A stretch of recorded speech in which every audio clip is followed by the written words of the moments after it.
Hi, I'm Dallas Dickinson, Director of Production on Star Wars The Old Republic, the new story-driven MMO from BioWare and LucasArts. Today I'll be guiding you through the opening minutes of the Eternity Vault, a high-level multi-party operation involving an ancient prison that's been uncovered on the remote world of Belsavis. Inside this prison, a terrible evil has broken free that now threatens both the Republic and the Empire. At level 50 in the game, whichever side you're on, you'll be dispatched to deal with this threat.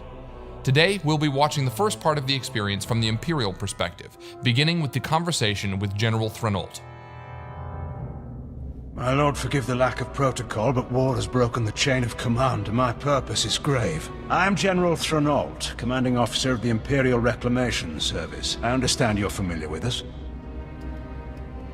You run archaeological expeditions to uncover Sith and alien artifacts. And deal with the threats they represent. We uncovered a new section of Belsavis prison during a bombing run. It's been sealed for 20,000 years. The Rakata called it the Eternity Vault. It's where they kept the prisoners and technology they could never afford to release. This doesn't sound promising. We've been translating the Rakata inscriptions. Most are indecipherable, but a few refer to a prisoner called the Infernal One. Took an army to stop the Infernal One before. If we don't do anything, well, the war against the Republic may be nothing next to what'll come. The weapons in that vault could give us an advantage over the Republic. That will be up to you.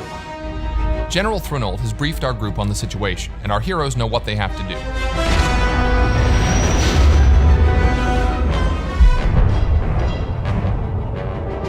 Within Belsavis atmosphere, proceeding to surface. All hands prepare for enemy fire. The Eternity Vault defenses are active. Coming into Belsavis' atmosphere, the Imperial ship has come under fire from the prison turrets and is going down. The players must get to the escape pods. Each player takes his or her own pod to land at different points on the planet's surface. Weather conditions are extreme on this part of Belsavis. Players have to run through the snowstorm to gather up around a burning escape pod.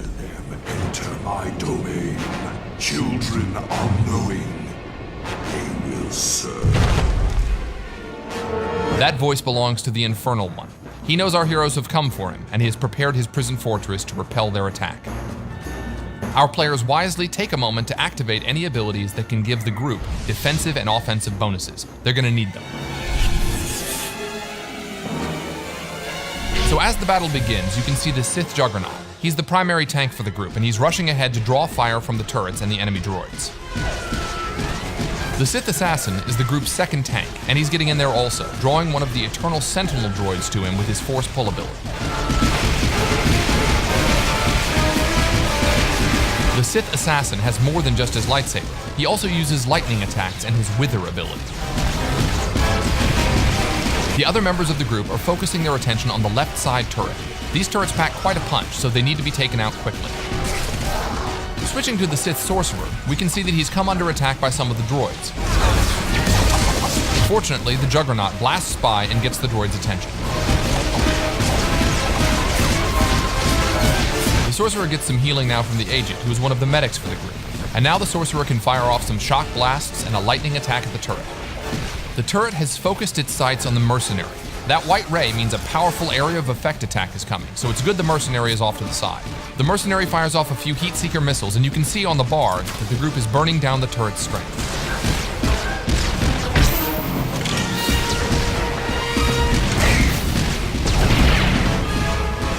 The majority of the group is now focused on taking out the remaining droids, while off in the distance, the Sith Marauder works on weakening that second turret. Here we see the Power Tech use his retractable blade on one of the droids, but even as one falls, more are coming in. You can see the Sorcerer here unleashing Force Storm, a wide area of effect attack to damage as many droids as possible.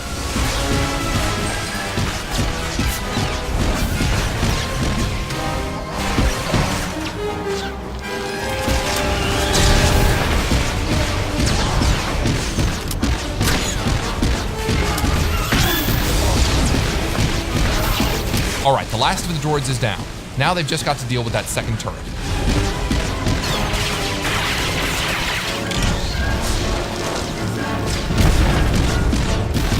And with one last barrage of missiles, that's down too.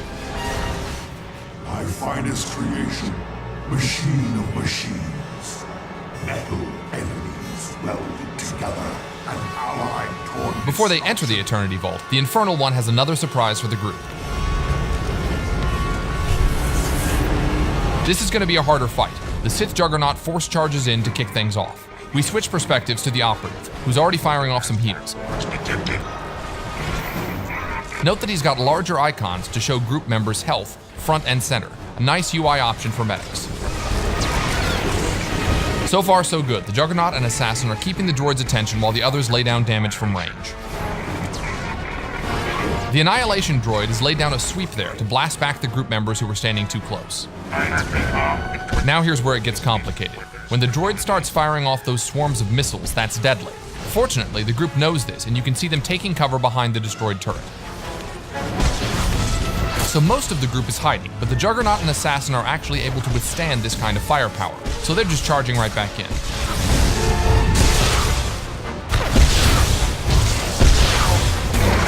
As soon as the missile barrage is over, the rest of the group emerges to continue the fight as well.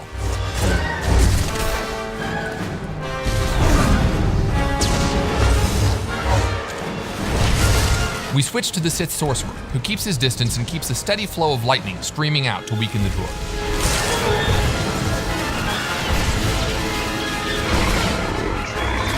The player slides into first-person view to get a better perspective on the battle.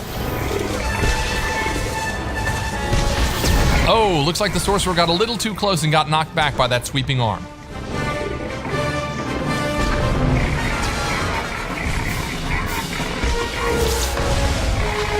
Now the droid is beginning another bombardment with his rockets. This time the group doesn't hide, however, and instead collapses in and keeps fighting. It's critical here that the healers use area of effect heals on the entire group.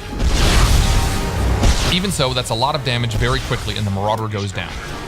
Luckily, the second Sorcerer, skilled in healing, has reanimation, which revives downed group members even in the midst of battle.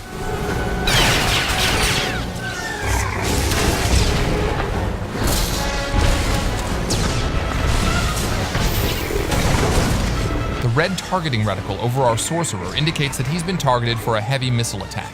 This attack will slam not only him, but anyone standing nearby, so he smartly moves away from the rest of the group to take the hit. Tactics analyzed. Engaging stone protocols.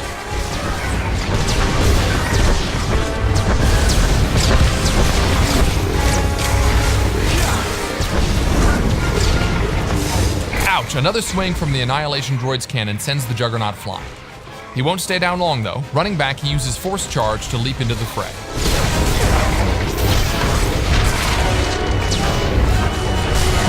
Our heroes maintain their blistering assault, chipping away at the droid's health.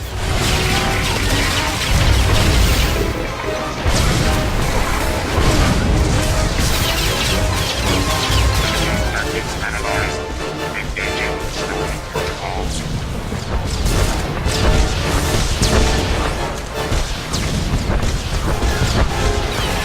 And here the droid is launching another missile barrage, but his health is low, so the group just converges on him. They're gonna go for it. Oh, the droid's attacks are just too much. They're dropping. 1, 2, 3, even 4 of the group members go down. But it's not over. They're so close, and there you go. One final attack from the power tech, and the Annihilation droid has gone down. So that was just a small part of the larger Eternity Vault operation.